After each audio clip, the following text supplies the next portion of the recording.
Hello, everyone, and welcome. I am, of course, the Tony Makai, Master of Minds and of Men, and this is obviously Makai-World Reviews, where I look at, well, movies and try to give my honest opinion on them. This month I am doing prison films. This week I am doing a movie that I've never seen personally and never really heard that much about, but perhaps there is a reason for that. So today we're going to be looking at Stir Crazy, a film that on paper should be a comedy success. Let's find out why it's not quite remembered that way. Stir Crazy, directed by Sidney Poitier, a hell of a man in and of himself, actor, director, diplomat, and much more. An interesting, compelling person, and as an actor, he had some stirring performances, but as a director, which is what I need to talk about, considerably less talent, it seems, with movies like Hanky Panky and Ghost Dad failing to prove his worth in that area, unfortunately. Written by Bruce J. Friedman, he is a writer, though I've never read any of his novels nor short fiction. I can say I've seen some of the films he's written, like Dr. Detroit and Splash. I don't have much else to say about him.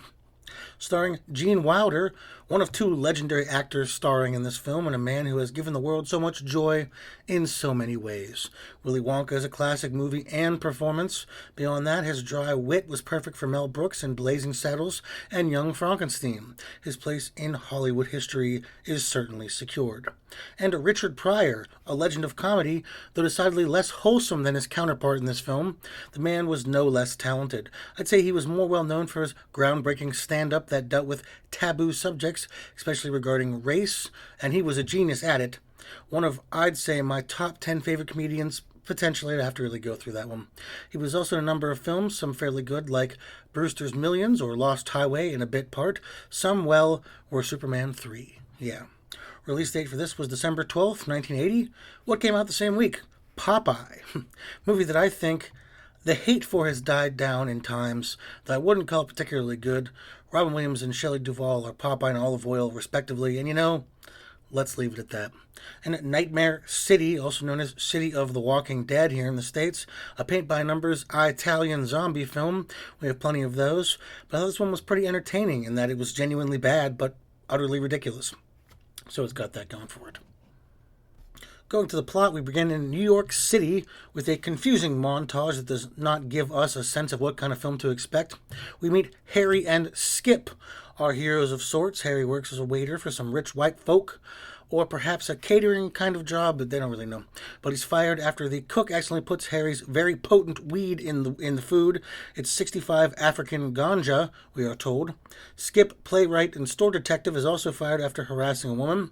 Well, Skip thinks this is kismet and insists him and his friend leave New York City to try to make it somewhere less crazed. So they are off, but the road trip, well, isn't really cut short as they make it to Arizona before their van breaks down and they are slightly stranded. Taking up a job at the local bank as birds to bring in business, they seem to have something to keep them occupied with. But after some shenanigans, which with I am sure is not the last time you will hear me say that word today, the bank is robbed. Of course, Skip and Harry are promptly arrested and railroaded right into jail. We get to the real meat of the movie here, with Skip refusing to really acclimate to prison while Harry just wants to keep his head down and put his faith in their lawyer. Well, in a turn of events that I guess makes sense, the warden makes all of his prisoners try out his mechanical bull, with hopes one of them will be good enough to enter a rodeo to make him some money, and wouldn't you know, Skip is a natural. He refuses, though, and we get some targeted harassment of Skip and his buddies after this, including overworking, beatings, sleep deprivation, shackled to a ceiling, all the things that you like to see in a comedy. Ultimately, Skip relents but requests some privileges, to which the warden acquiesces. But Skip has a plan. He's going to use this time to plan an escape. And after another montage, I think that's the third one or so for this movie, the rodeo goes off without a hitch, as does the escape. At the end, though, Skip and Harry find out the real guys who did the robbery have already been caught, but they decide to drive off with the lawyer's cousin, who Skip had the hots for earlier. Yeah. I usually start with cinematography and directing, and I have no desire to change that up here. I don't really have a ton to say about either of these two in this movie. It was competent at best and slightly bad at worst. It was a comedy from the 80s. It looked like a comedy from the 80s. Sounded like a comedy from the 80s. Lots and lots of montages. I'm not sure this movie needed 3 of those, but I'll get into that a little later. So yeah, on the poor side of both of these.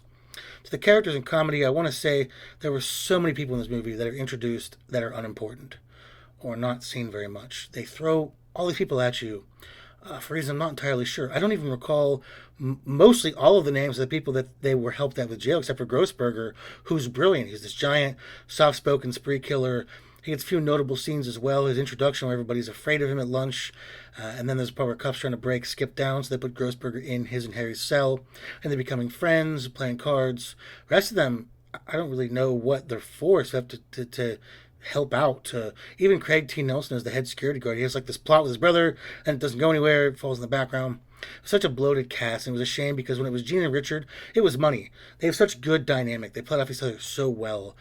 From the first meeting that we see at the bar to the escape. Skip is this head in the clouds kind of guy. He moralizes. He wants to change things. He refuses to accept being treated poorly and can't be broken when he is. Harry just wants to get through things, enjoy himself peacefully. Women, weed, money. They represent a really interesting dynamic of the racial structure in America at the time, and probably even now. Especially when we see them in prison. Skip constantly won't take the guards' bullshit. He fights back, but Harry knows if he does, he'll get it twice as bad. He knows how things are for people like him. It was subtle, but it gave a lot of weight to these silly characters. And the moments we get with these two, Skip trying to break up a fight between a yuppie and a cabbie with the vice on the yuppie's nuts was great. They're all nice. My favorite part, and probably one of the most famous scenes in this, is the holding cell, where they try to act like badasses but run afoul of a bad hombre or two. So their conversations, their physical humor was really nice. Everyone else felt like stereotypes. Southern warden, like I said to other people, it's not really offensive, but it's just boring. The love interest is the lawyer's cousin, who also works at a skin club where the guys who actually committed the crime were at. It was messy and convoluted. And that leads to the plot, which is stupid. And honestly, it's mostly because of the entire last third of the film is totally rendered null and void by the revelation that happens off screen, by the way. The guys who actually committed the crime were captured. So, escaping jail is a crime, whether you did the original crime or not.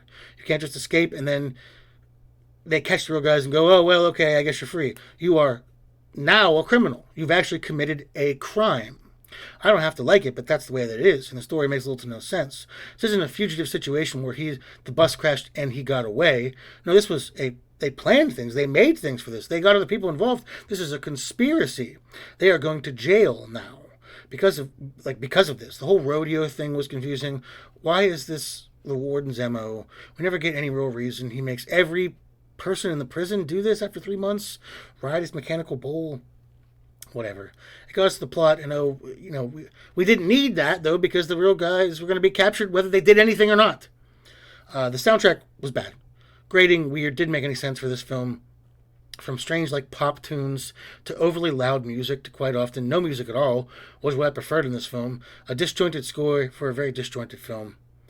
Overall, I wanted to like this movie. And there's some genuinely good comedy here, but it's parceled out so slowly over this rather long and boring runtime. It's a mess of a film, a mess of a script that did not know how to use two members of its central cast well enough, or it didn't trust them enough to not bog down them with convolution and a bunch of extra people try to play off of. It's a film that seems to have an identity crisis of sorts. It's a comedy that spends long parts of its plot not doing anything funny. I didn't hate this movie, but I would probably never watch it again for any particular reason. It wasn't painful, but it certainly wasn't funny necessarily, which is the real big shame. Well, that was Stir Crazy. I want to say I'm sorry about my unusual upload schedule. I've been very ill recently, again, for pretty much the whole year, and I've been in and out of the hospital.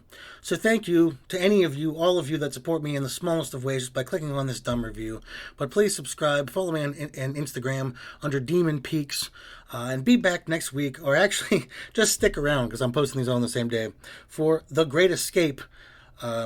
And from me, the Itsona Makai, Master of Minds and of Men, please have a great day, and thank you.